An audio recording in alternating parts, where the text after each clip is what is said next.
আজকের আমি আপনাদের জন্য নিয়ে এসেছি মাছের ঝালের এক দুর্দান্ত রেসিপি। মাছের ঝাল তো আমরা অনেকেই বিভিন্নভাবে বানিয়ে থাকি, কিন্তু হাতে অল্প সময় থাকলে একবার এইভাবে মাছের ঝালটি বানিয়ে দেখুন, এটি দুর্দান্ত টেস্টি হয়। আমি এখানে খোড়ো ভেটকির মাছের ঝাল বানিয়েছি। আপনারা এই প্রসেসে যে কোনো মাছের ঝালই বানাতে পারেন, কিন্তু খোড়ো ভেটকির এই ঝালটি খেতে দুর্দান্ত হয়। বাই দ্য ওয়ে, আমি মৌ, আপনাদের সকলকে আমার চ্যানেলে স্বাগত। মাছের এমন সুন্দর একটা মশলা ঝাল বানানোর জন্য আপনারা অবশ্যই এই রেসিপিটি স্টেপ বাই স্টেপ দেখতে থাকুন।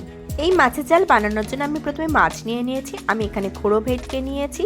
এবার এতে আমি দিয়ে দিচ্ছি নুন আর দিয়ে দিচ্ছি কিছুটা পরিমাণে হলুদ। নুন ও হলুদ দিয়ে মাছটাকে খুব ভালোভাবে আমি নুন হলুদ মাখিয়ে নেব। দেখুন, আমি খুব ভালোভাবে মাছটাকে নুন হলুদ মাখিয়ে নিচ্ছি।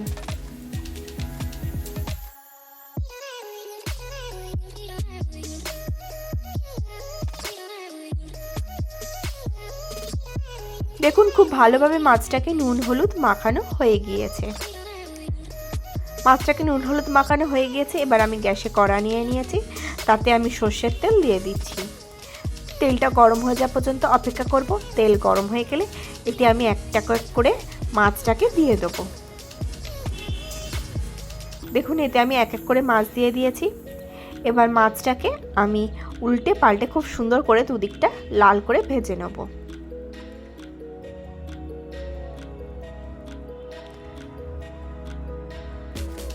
দেখুন, একদিকটা ভাজা হয়ে গেলে আমি উল্টে দিচ্ছি, দিয়ে অপর দিকের মাছটাকেও খুব সুন্দর করে ভেজে নিচ্ছি।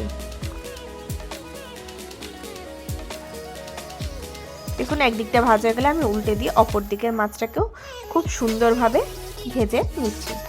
এইভাবে দুদিকের মাছটাকে আমি খুব সুন্দর করে লাল করে ভেজে নেব। আপনি যদি আমার চ্যানেলে নতুন হয়ে থাকেন তাহলে আমার চ্যানেলটি সাবস্ক্রাইব করার অনুরোধ রইল, আর পাশে থাকা বেল আইকনটি অবশ্যই প্রেস করে দেবেন, তাহলে আমার ভিডিও সর্বপ্রথম নোটিফিকেশান পেয়ে যাবেন। মাছটা ভাজা হয়ে গেছে। এবার মাছগুলোকে আমি এক এক করে একটা প্লেটে তুলে নিচ্ছি। এবার ওই তেলেই আমি দিয়ে দেবো কিছুটা পরিমাণে কালো জিরে দিয়ে কালো জিরেটাকে 1-2 সেকেন্ড মতন একটুখানি ভেজে নেব। যখন এর থেকে সুন্দর অ্যারোমা আসতে শুরু করবে, যখন স্মেল আসতে শুরু করবে, তখন এতে দিয়ে দেবো কাঁচা লঙ্কা দিয়ে কাঁচা লঙ্কাটাকে নেড়েচেড়ে খুব সুন্দরভাবে ভেজে নেব। যখন এর থেকে কাঁচা লঙ্কাটা ভাজা হয়ে যাবে এবং সুন্দর অ্যারোমা আসবে, তখন আমি এতে অ্যাড করে দেবো টমেটো পেস্টটাকে অ্যাড করে দিয়ে এর সাথে খুব ভালোভাবে কষিয়ে নেব। হাতে অল্প সময় থাকলে আপনারা অবশ্যই এই রেসিপিটি ট্রাই করবেন, এটি দুর্দান্ত টেস্টি হয়। কাতলা মাছেরও এই রেসিপিটা আপনারা ট্রাই করতে পারেন, সেটাও দুর্দান্ত টেস্টি হবে। এবার এতে আমি দিয়ে দেবো স্বাদ অনুসারে নুন, সামান্য পরিমাণে হলুদ গুঁড়ো, সামান্য পরিমাণে লঙ্কা গুঁড়ো। আপনারা যেরকম ঝাল খাবেন সে অনুপাতে লঙ্কাটা দেবেন। সমস্ত মশলা দিয়ে মশলাগুলোকে খুব ভালোভাবে কষিয়ে নেব। খোড়ো ভেটকি বা কাতলা মাছে এই ঝালটা খেতে দুর্দান্ত লাগে। আমি এবার এতে কিছুটা পরিমাণে চিনি অ্যাড করে দিলাম, দিয়ে এটাকে খুব সুন্দরভাবে নেড়েচেড়ে কষিয়ে নেব। দেখুন, আমি খুব সুন্দরভাবে মশলাটাকে কষিয়ে নিচ্ছি। মশলাটাকে ততক্ষণ পর্যন্ত কষাবো যতক্ষণ না মশলার কাঁচা গন্ধ চলে যায় এবং টমেটোর কাঁচা ভাবটা চলে যায়। অলমোস্ট 2-3 মিনিট মতন আমি খুব ভালোভাবে এটাকে কষিয়ে নিয়েছি।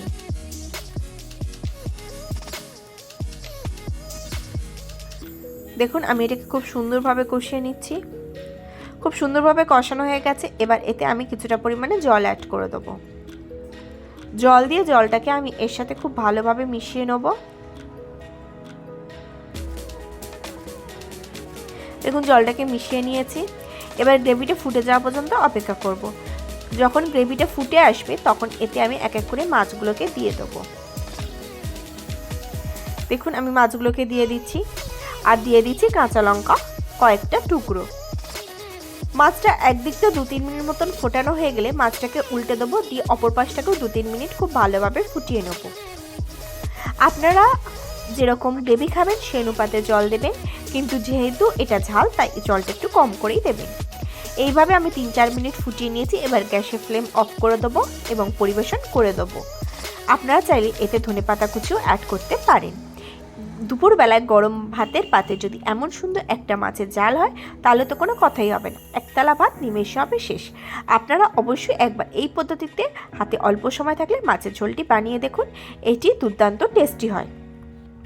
আশা করি আজকের ভিডিওটি আপনাদের ভালো লেগেছে। যদি ভালো লাগে তাহলে অবশ্যই লাইক করবেন, কমেন্ট করবেন, শেয়ার করবেন, আর আমার চ্যানেলটি অতি অবশ্যই সাবস্ক্রাইব করে নেবেন এরকম নিত্য নতুন রেসিপি সবার আগে পাওয়ার জন্য।